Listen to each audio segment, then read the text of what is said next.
Hello दोस्तों, आपके अपने YouTube channel smart learning with Sagar में आपका बहुत बहुत स्वागत है। जैसा कि हमने अपने पिछले वीडियो में जीके की 25 महत्वपूर्ण प्रश्नों को हल किया था, उसी सीरीज में हम अपने जीके के मॉक टेस्ट सेकंड में हम 25 महत्वपूर्ण प्रश्नों को देखेंगे।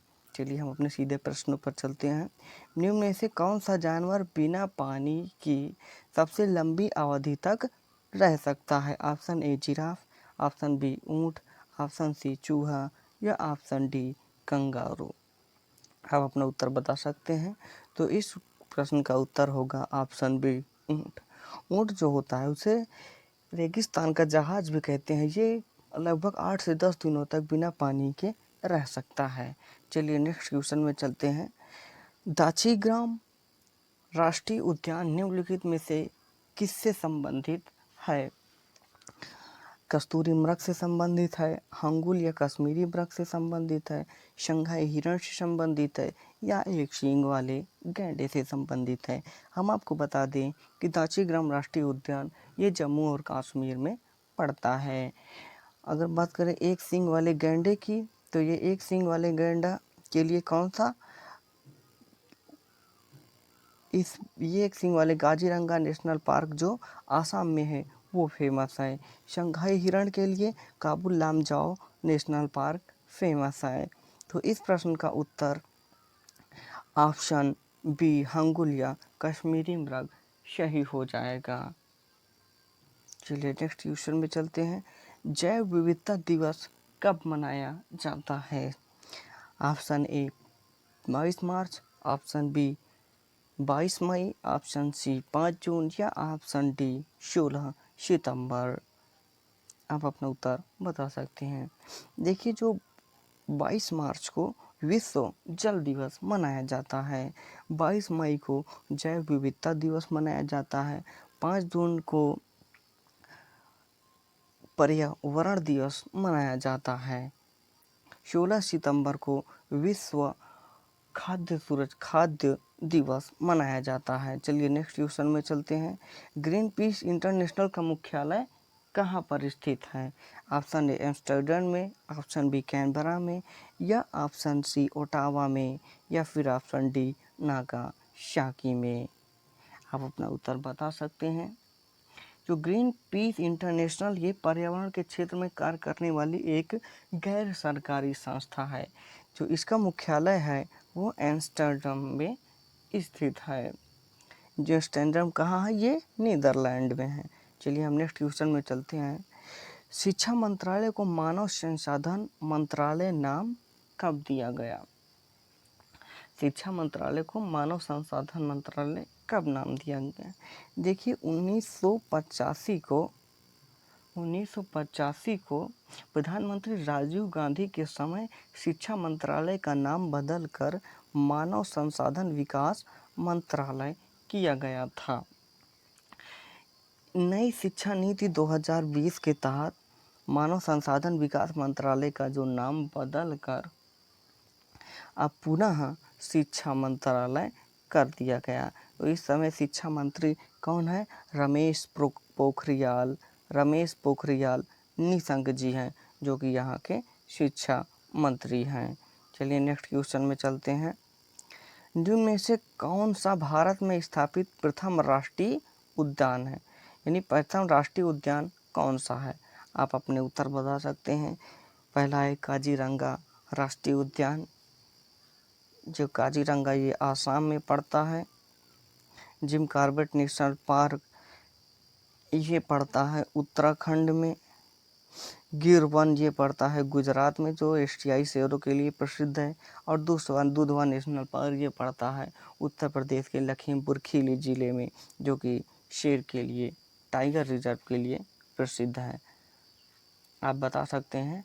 तो भारत में जो पहला राष्ट्रीय उद्यान की स्थापना 1936 में हैली राष्ट्रीय उद्यान के नाम पर हुई थी।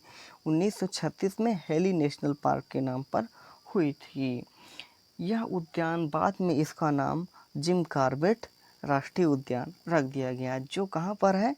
उत्तराखंड में स्थापित है। चलिए नेक्स्ट चलते हैं। भारतीय पर्यटन के स्वर्ण त्रिभुज में सम्मिलित शहर कौन कौन से हैं? भारतीय पर्यटन के संदर्भ में स्वर्ण त्रिभुज की अगर बात करते हैं तो उसमें ऑप्शन ए में है आगरा, दिल्ली, जयपुर। ऑप्शन बी में मथुरा, आगरा और ग्वालियर। ऑप्शन सी में आगरा, कानपुर और लखनऊ, या ऑप्शन डी इनमें से कोई नहीं। आप अपने उत्तर बता सकते हैं। तो अगर बात की जाए भारतीय पर्यटन के संदर्भ में स्वर्ण त्रिभुज की, तो यहाँ पर आगरा, दिल्ली एवं जयपुर इसका उत्तर सही हो जाएगा। मानचित्र पर अगर भारतीय मानचित्र पर देखें तो दिल्ली, दिल्ली के बाद आगरा और आगरा के बाद जयपुर, ये एक स्वर्णिम त्रिभुज का निर्माण करते हैं। दिल्ली, आगरा, जयपुर, दिल्ली, आगरा, जयपुर। तो इसका उत्तर ऑप्शन ए एकदम सही हो जाएगा। ऑप्शन ए सही हो जाएगा। चलिए नेक्स्ट क्वेश्चन में चलते हैं। भारत के पश्चिमी तटीय मैदान के उत्तरी भाग को, पश्चिमी तटीय मैदान के उत्तरी भाग को क्या कहा जाता है? ये भारत का पश्चिमी तटीय मैदान, इसके ये उत्तरी भाग को क्या कहा जाता है? ये उत्तरी भाग को क्या कहा जाता है?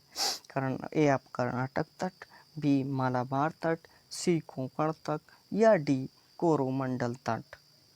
आप अपना उत्तर बता सकते हैं। ये कि जो भारत का पश्चिमी तटीय मैदान है वो संकीर्ण है। इसके यहाँ पर जो है ये वेस्टर्न घाट यानी पश्चिमी घाट पर्वतमालाएं स्थित है। इसके उत्तरी भाग, सबसे अगर उत्तरी भाग कहें तो ये कोंकण तट है, कोंकण तट है। कि भारत का मैप बना लेते हैं, कोंकण तट है।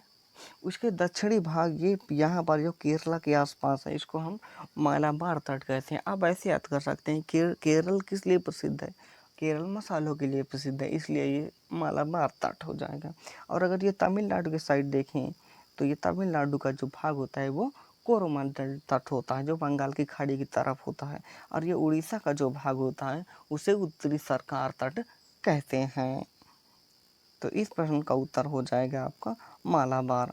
चलिए नेक्स्ट क्वेश्चन में चलते हैं। जिस रूप में पौधे नाइट्रोजन प्राप्त करते हैं, पौधे किस रूप में नाइट्रोजन प्राप्त करते हैं?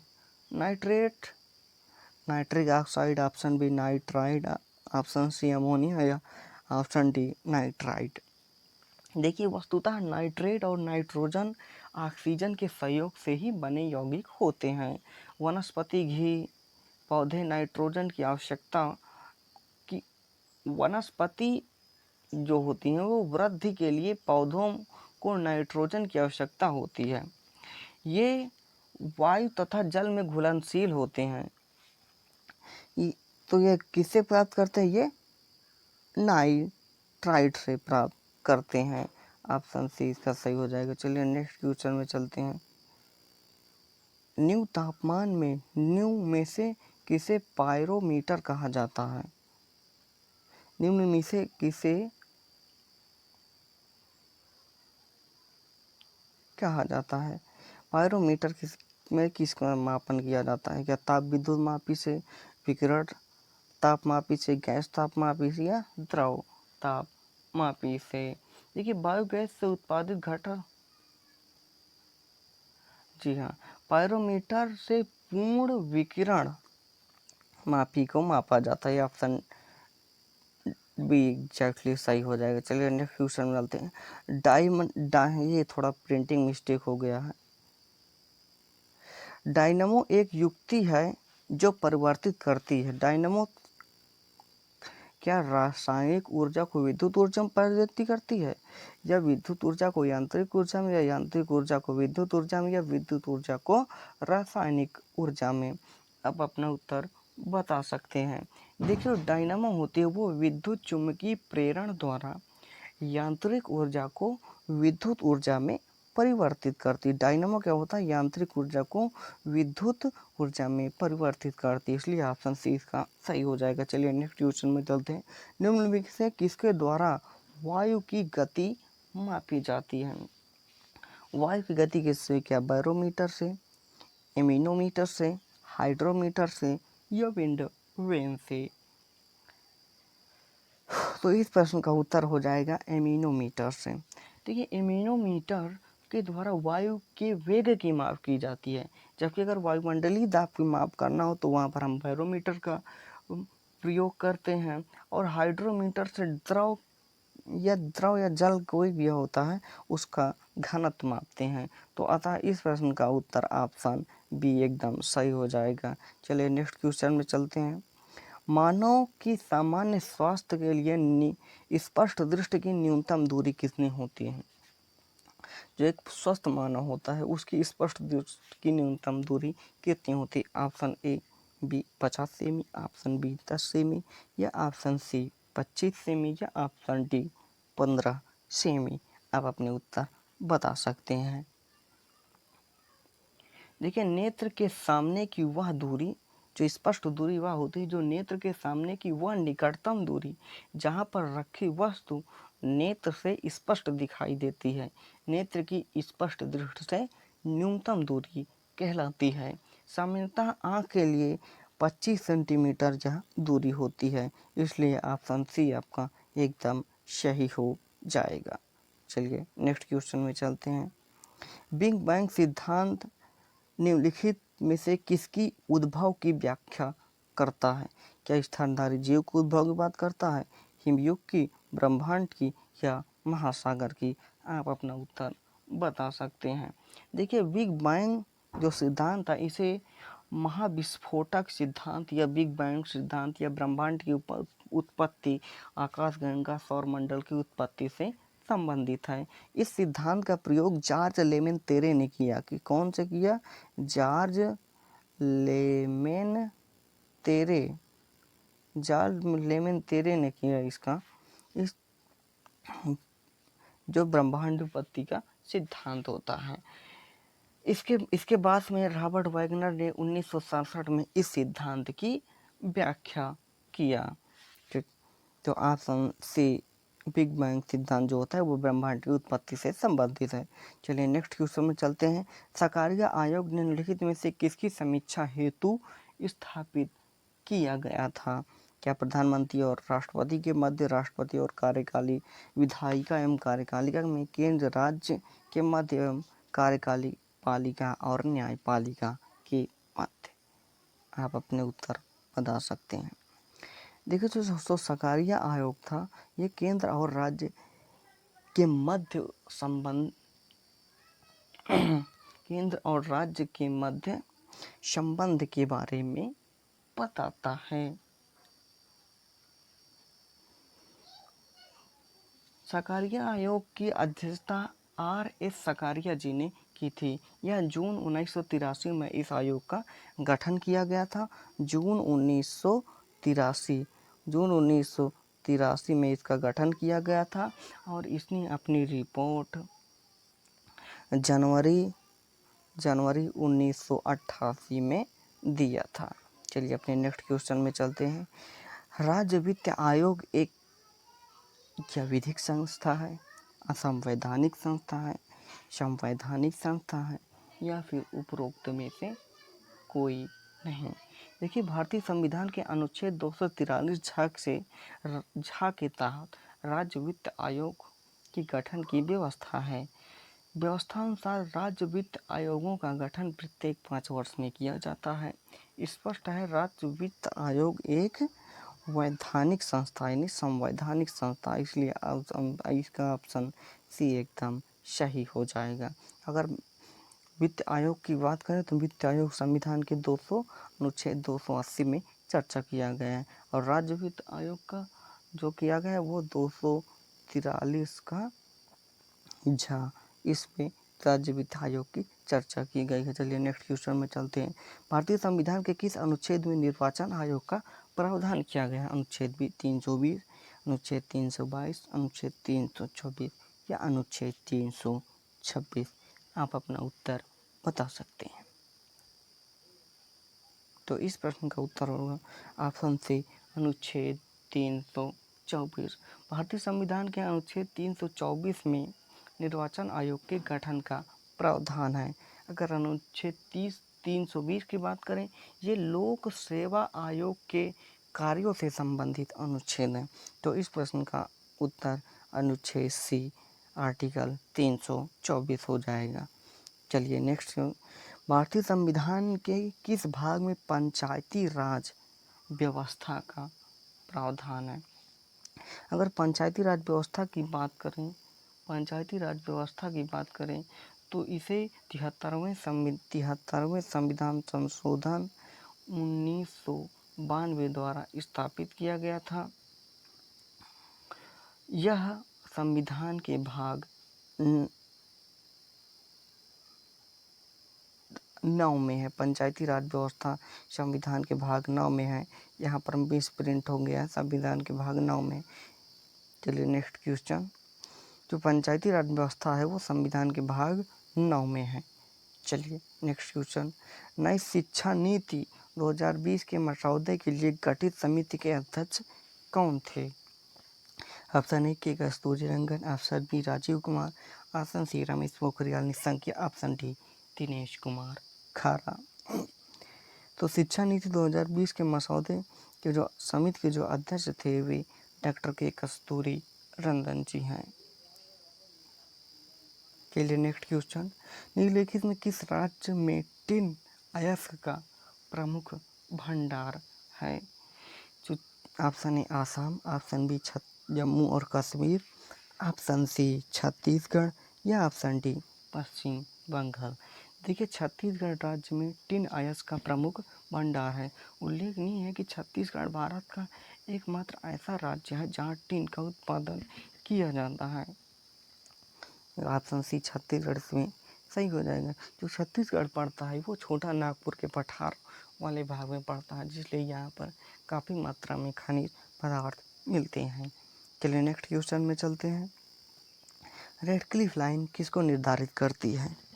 उत्तर कोरिया दक्षिण कोरिया को, संयुक्त राष्ट्र अमेरिका और कनाडा के बीच, भारत पाकिस्तान के बीच या भारत अफगानिस्तान के बीच?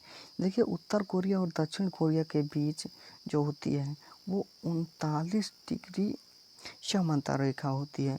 कनाडा और संयुक्त राष्ट्र अमेरिका के बीच 49 डिग्री समांतर होती है। भारत और पाकिस्तान के बीच रेड क्लिफ लाइन होती है। भारत और अफगानिस्तान के बीच डूरंड लाइन होती है। तो इस प्रश्न का उत्तर ऑप्शन सी एकदम सही हो जाएगा। चलिए नेक्स्ट क्वेश्चन में चलते हैं। 2011 में निम्न राज्यों में से किस राज्यों का उच्चतम लिंगा अनुपात था? आप बता सकते हैं। देखिए जनगणना 2011 के अनुसार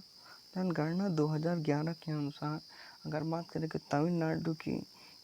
तमिलनाडु की बात करते हैं तो तमिलनाडु राज्य का जो है वो लिंगानुपात 996 था। आप आंध्र प्रदेश की बात करें तो 993 था। अगर बात करते हैं ओडिशा का था 979, और अगर बात करते हैं कर्नाटक को तो 973। तो इसलिए तमिलनाडु में सर्वाधिक था, जो कितना था 996। राष्ट्रीय जलमार्ग 1 किसको जोड़ता है? इलाहाबाद से हल्दिया, सादिया से धुबरी, कोल्लम से कुट्टापुरम या काकीनाडा से पांडुचेरी? आप अपना उत्तर बता सकते हैं। देखिए जो राष्ट्रीय जलमार्ग फर्स्ट है वो इलाहाबाद से हल्दिया को जोड़ता है। तो राष्ट्रीय वाटरवे सेकंड है वो सादिया से धुबरी को जोड़ता है। तो इस प्रश्न का उत्तर ऑप्शन ए सही हो जाएगा। चलिए नेक्स्ट क्वेश्चन में चलते हैं। गौतम बुद्ध द्वारा अपने धर्मों में दीक्षित किए जाने वाला अंतिम व्यक्ति कौन था? देखिए गौतम बुद्ध ने अपने जीवन के अंतिम वर्ष में इनके जो शिष्य था चुंद के साथ ये पावापुरी गए। पावापुरी जहाँ पर इनको निर्माण प्राप्त हुआ था, पावापुरी गए। वहाँ उन्हें शुकर मद्दवा भोज्य पदार्थ खाने के लिए ये दिया गया, जिसके बाद इन्हें अतिसार रोग से पीड़ित हो गए। फिर ये कुशीनगर चले गए। यहीं पर इनके कुशीनगर में इन्होंने अपना अंतिम उपदेश दिया था। सुभद्र को इन्होंने अपना अंतिम उपदेश दिया था। इसलिए ऑप्शन डी एकदम सही होगा। चलिए हम अपने अंतिम और सबसे आखिरी प्रश्न में चलते हैं। म्यांमार ने कौन सी भारतीय पनडुब्बी को अपने सेना में शामिल किया है? आप अपने इस क्वेश्चन का उत्तर बता सकते हैं। चलिए ये क्वेश्चन आप लोग सभी लोग हमें कमेंट बॉक्स में बताइएगा। नेक्स्ट वीडियो में हम आपको इस क्वेश्चन का उत्तर बताएंगे। प्लीज़ आप सभी लोग ऐसे ही हमें सपोर्ट करते रहें। प्लीज़ सभी लोग हमारा चैनल स्मार्ट लर्निंग विद सागर को सब्सक्राइब कर लें और बेल आइकन को ज़रूर दबा दें ताकि हमारे प्रत्येक वीडियो की नोटिफिकेशन आपको मिलती रहे।